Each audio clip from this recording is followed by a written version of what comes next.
What an amazing story this is. And I would imagine as a filmmaker, this is the stuff that you kind of wait for.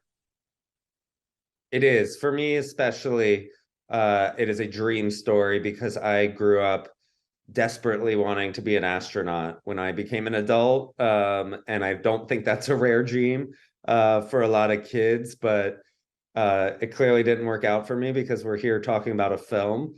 But I always, once I became a documentary filmmaker, wanted to make a space story. And I was just looking for the right one that checked all the boxes for what I personally love in documentaries about making them, which are really character-driven films about incredible adventures. And this one kind of fell into my lap. It came through Amblin Entertainment, which is Steven Spielberg's company, and they brought me the idea for the film, and they had gotten access to almost 1,000 hours of archival that NASA had collected, from when Opportunity and Spirit were just an idea in someone's head, all the way through their funerals that took place a few years ago.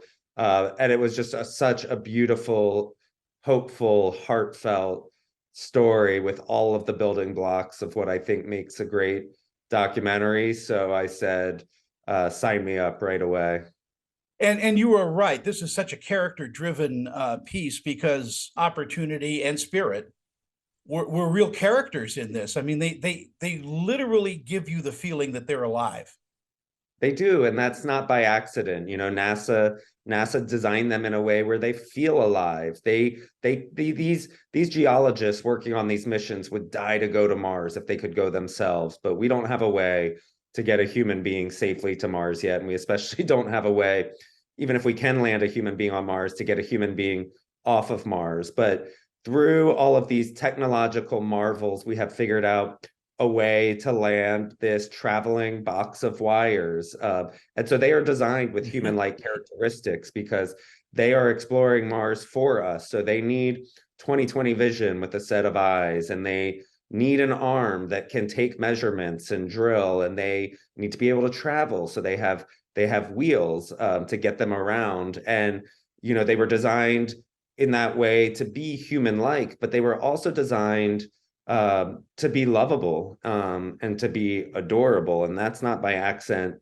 either. NASA wanted us, the taxpayers, the human beings that pay for these missions, to want to come along for the journey, because a huge part of these missions is public education and showing the public why we're going to these places. And Opportunity and Spirit were definitely proof that the public wanted to come along for a journey. If you created almost like a Wall-E type creature traveling this planet for Yeah. us.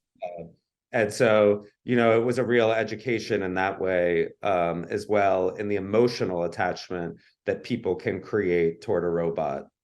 And your documentary does a great job in not only explaining that to us, but really giving us the emotional impact that Opportunity had on the people there at NASA.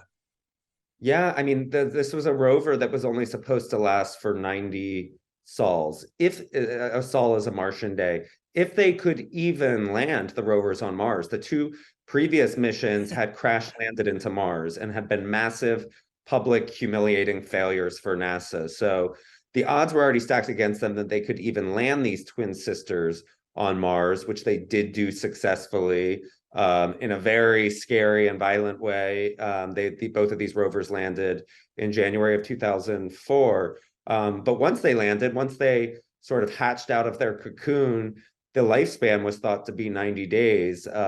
And they both incredibly outlasted the odds. Spirit went almost 7 years, and Opportunity almost 15 years. And by nature, the more they outlasted the odds, the more that emotional attachment grew between the human beings and these rovers. And so it was incredibly sad and painful and grief-stricken for them to have to say goodbye to these rovers. And I think that's where the real heart of my film comes through, is this attachment that the human beings grew for these rovers.